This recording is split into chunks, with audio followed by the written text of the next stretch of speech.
bu demokrasi hukukun tesisiyle olur ve askerlerin hukuka uygun bir şekilde adil yargılanmadıklarını düşünüyoruz. Bununla ilgili sizin görüşlerinizi ve önerilerinizi merak ediyoruz. Ben başta prensip olarak sivillerle ilgilendim.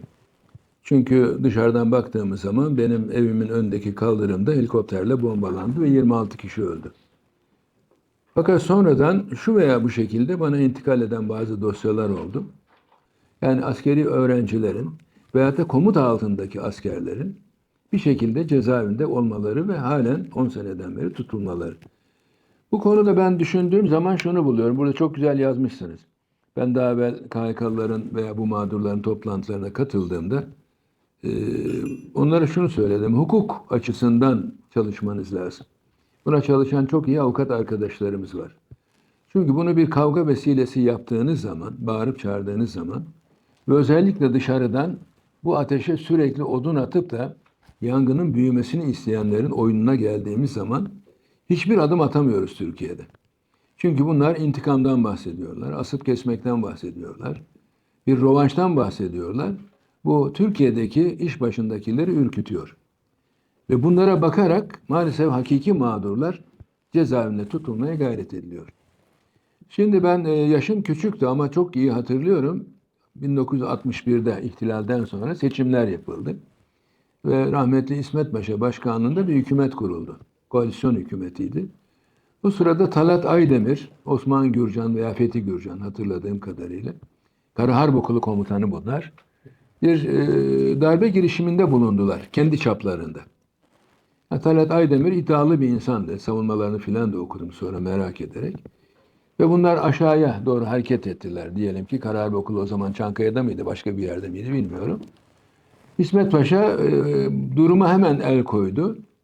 Ve bu işten vazgeçmeleri halinde herhangi bir takibat yapılmayacağını söyledi. Hem öğrenciler açısından Kara Harp Okulu hem de onları yöneten subaylar açısından.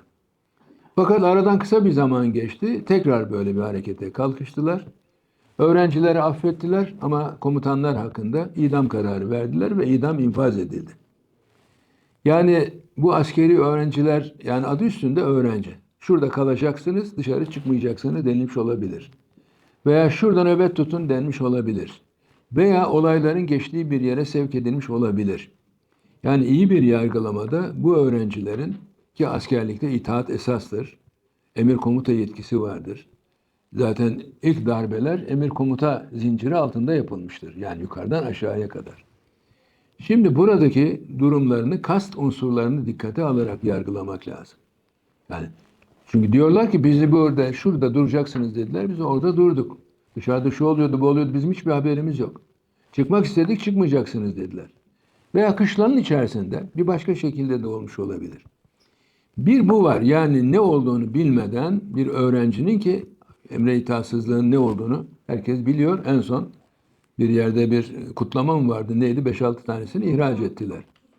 Emir almadığı için ölen var. 2 tane askerimiz öyle oldu. Onlar da çok acı olaylar.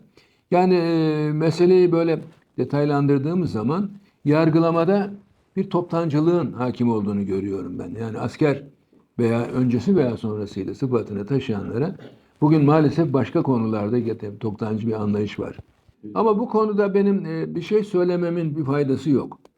Yani ben yargılamaların iadesinin şunların bunların dışında pratik olarak çok daha netice alıcı bir şey söylüyorum. Bir af zaruridir. Buna bile karşı çıkanlar var. Biz ne affedilecek ne yaptık ki diyorlar. Kardeşim öyle değil mesele. Bak topyekün bir suçlanma, bir cezalandırma durumu varsa bunun en basit yolu önce yarayı sarmak. Bu da ancak bir afla olabilir. Yani kısmi bir af bile olabilir, genel bir af bile olabilir. Ama Türkiye'nin ihtiyacı genel bir aftır. Bazı suçları dışarıda bırakabilirsiniz. Yani kamuoyunun nefretle karşıladığı.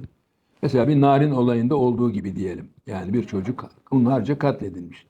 Veya faydalanma tarihini belli bir zamana koyabilirsiniz. Ben 4 tane affın içerisinde oldum. Grup başkan vekiliydim o tarihlerde. Yapmaya niyetleri olsun, ben onlara yardım ederim nasıl yapılacakları. Ondan sonra da bu yargılamalardaki suç unsurlarının aslında suç teşkil etmediğini düşünerek ya bir içtihat geliştirecekler. Bunlar istenirse bir hafta içinde olur. Ve o dosyalar tekrar ele alınabilir. Biz bunu dışarıya ona buna bakarak değil, kendi iç hukukumuz içerisinde çözebiliriz. Bunun için bir siyasi irade lazım. Bu siyasi iradeyi harekete geçirmek için de benim, senin, onun, bunun konuşmaları eğer çoğalırsa, etkili olursa, bu maddeler gayet güzel gündeme getirilirse, tabii külliyedeki baş danışmanı da aşmak şartıyla, bunların hepsi mümkün. O yüzden ben sizin bu haklı taleplerinizi konuşurum, konuşmaya çalışırım. Bir zamanlar ben de konuşursam tersini yapıyorlardı. Ondan dolayı da konuşmamaya başladım. Ama artık bıçak kemiğe dayandı. Bunları konuşmak lazım. Başka bir soru var mı? Sizin söylediğinizi tekrar ediyorum. 3 milyon kişi bir ülkede terörist olmaz. Gelişi ailesi. Evet, olmaz. Şimdi genel af bir çözüm olabilir. Tabii ki yeniden yargılama bir süreç ister. 10 yıl geçmiş. Bu kesimin içerisinde ziyaretine gidemeyen aileler var. Çocuğunun 1 sene boyunca veya askerin, erin ziyaretine gidemeyen fakir aileler var. Başkanım, siyasi iradeden biz, hükümetten, AK Parti'den ve MHP'den randevu talep ediyoruz. Sorunlarımızı anlatmak için teknik düzeyde. Fakat kapılar kapalı, açmıyorlar. Halbuki onlar çözebilir, evin içini rahatlatabilir. Açmıyorlar kapıyı. Bütün yetkileri arz ederim. Dedim ki bunu genel müdürle konuşsaydınız, yani sizin konunuz onu ilgilendiriyor. Ben 3 ay oldu dedi, randevu alamadım dedim. Olur mu öyle şey? Sizi de çok iyi tanır, sizi de çok sever o dedim. Randevu alamadım dedi. Filana gitseydiniz dedim, ondan randevu isteseydiniz. Ondan da alamadım dedi. Ben böyle dedi, randevu beklerken dedi, bir arkadaşım bana dedi ki, sen böyle beklemekle olmaz, öksüreceksin demiş. Yani ne demek dedim öksürme? İşin başındakilere bir şekilde ulaşın veya biz buradayız, sizi bekliyoruz deyin. O mazlum bir insandı, yani konuşmaktan bile böyle çekinen bir insandı. Yani ben bağırın çağırın anlamında söylemiyorum. Her kapıyı aşındırın. Her kapıyı, bakın KHK'lılar şu anda bütün partilerin ortak noktası haline geldi. Şimdi bu topluma yayılırsa, yani siyasetçiler buna ben de buradayım, hakikaten burada bir haksızlık var demeye başlarsa bunu kimse duymazlıktan gelemez. Ben bazı arkadaşlarıma rica ediyorum, yani bunu yapma şerefi sizin olsun. Size yakışır. Bir başkası yaparsa onlar belki dua da alacaklar ama bu iş sizin işiniz. Yapın bunu, yapmanız lazım diyorum. Şu ana kadar bir fayda sağlayamadık. Ama bu dışarıdan hareketle yönlendirerek veya bağırıp çağırarak, sokaklarda eylem yaparak değil, yani hukuk çerçevesinde, toplantılarla, yazılı bir şekilde ve bu insan mesela şu anda şey adına MHP adına konuşan bir Fethi Yıldız Bey var. Yani o veya onun arkadaşlarına bu meseleleri gidin anlatın. Herhalde size de hayır demezler. Yani Bahçeli'ye belki ulaşamazsınız. Bilemiyorum ben. Herkes onu ziyarete gidiyor ama. Evet. Peki.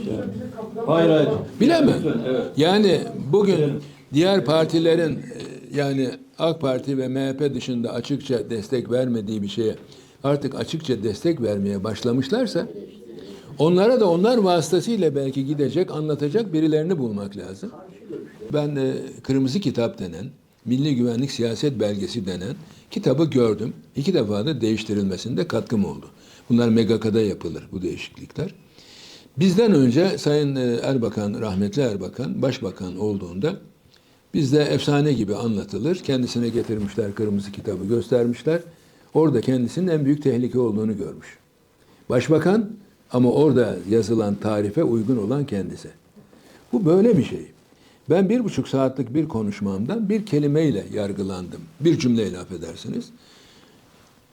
İnşallah hakkın hakimiyetini göreceğiz sözü. İzmir Devlet Güvenlik Mahkemesi bunu iddianameye koydu ve beni 5 yıl 6'da 1'ini indirdi. 4 yıl 2 ay hapse mahkum etti. Şimdi işte cezacı arkadaşlarımız, başta başkanımız var. Bir konuşmanın tamamı, bir kitabın belki tamamı.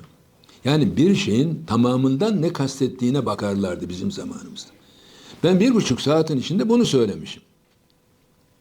Şimdi hakkın hakimiyetini kuracağı sözünü savcı sen şeriat istedin diye yüzüme karşı söyledi. Ben de hazırlıklıydım.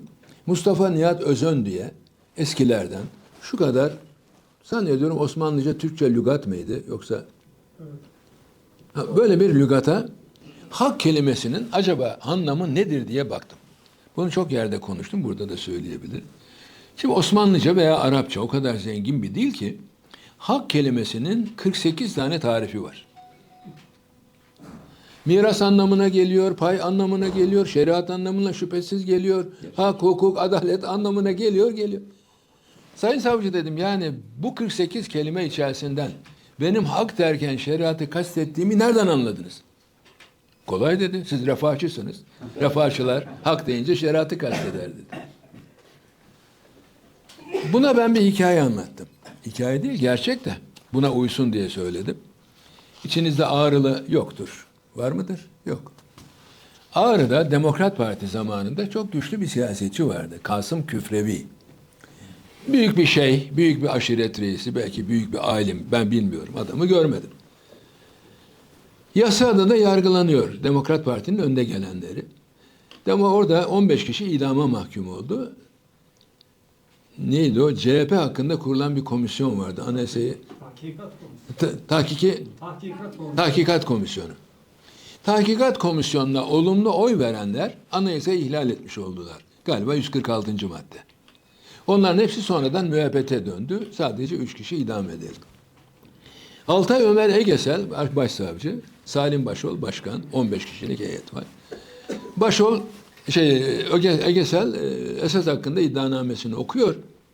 Kasım Küfrevi hakkında da diyor ki Tahkikat Komisyonu'na olumlu oy kullandığı için onun da aynı suçtan mahkumiyetine. Neyse sırası gelince Salim Başol soruyor. Diyor ki bununla suçlanıyorsun. Ne diyeceksin? Ne diyebilirim diyor. Ben o Tahkikat Komisyonu görüşmeleri sırasında İsviçre'de hastanedeydim. Türkiye'de bile değildim. Yani olmadığım bir oturumda kabul edilen bir şeyden dolayı beni nasıl suçlayabilirsiniz? Salim Başol biraz da şaşırıyor, soruyor Altay Egesel'e. Bak böyle diyor. Evet haklı adam diyor. Çünkü o tarihlerde İsviçre'deydi. Çünkü pasaportuna bakmışlar. Meclise sormuşlar falan. Peki niye suçluyorsun? Efendim Türkiye'de olsaydı olumlu oy kullanacaktı diyor. Güleriz ağlanacak halimize. Şimdi bunun üzerine Kasım Küfrevi iyi bir kapak yapıyor. Diyor ki Sayın Başkan diyor ben anladım. Bana şey falan derler. Şeyhliği bana vermiş ama Altay Egesel kerameti kendisi gösteriyor diyor. Yani şeyhin kerameti kendinden menkul derler ya ona bir çıkış yapmış. Şimdi böyle kara kuşu yargılamalar. Sonra biz Yargıtay'a geldik. 9. Ceza Dairesi. Demirel Tavil başkanım. O zaman başkan. Sabi Kanadol'da üye. Yani isim veriyorum ki zihniyetlerinin beni mahkum etmek isteyen zihniyette belki de aynı olduğunu düşünerek. Allah rahmet eylesin. Kendisine minnettarım. Ben Faruk Erem'in öğrencisiydim. Profesör Doktor Faruk Erem. Onun iyi bir öğrencisiydim. Yani başarılıydım. O yüzden hep cezayı seçtim zaten. Gittim. Hocam beni savun dedim. Bizim sözümüze bakmazlar. Sizin sözünüze bakarlar. Peki dedi. Ağustos ayında bir mürafaydı. Sabah erkenden gittik. Herhangi bir karışıklık olmasın diye. Baktım bankın üzerinde, çantasının üzerinde uyukluyor. Dedi tatil değil mi dedi. Bodrum mu Marmaris mi o taraftan bir yerden geldim. Geç kalırım diye hemen buraya geldim. Saat 7'de dedi. Şimdi biz her birimiz 10 sayfa 20 sayfa savunma hazırladık. Avukatlarından biri de Ertuğrul Günay. Sağ olsun o da ben de geleceğim dedi. Hocam 1,5 sayfalık bir laikliği tarif eden bir de suç unsurlarını gösteren bir layihayı okudu. Ona hürmet ettiler. Hakikaten çok dolu bir şeydi. Ve onun bir cümlesini Yargıtay bozmasına dayanak yaptı. Sosyal devlet düzenini eleştirmek suç değildir. Laikliğe aykırı eylem teşkil etmez. Şimdi, oh dedik yani sevindim. Aynı mahkemeye gittik. Orası İzmir Devlet Güvenlik ısrar kararı verdi. Bu sefer 2'ye 1 ısrar kararı verdi.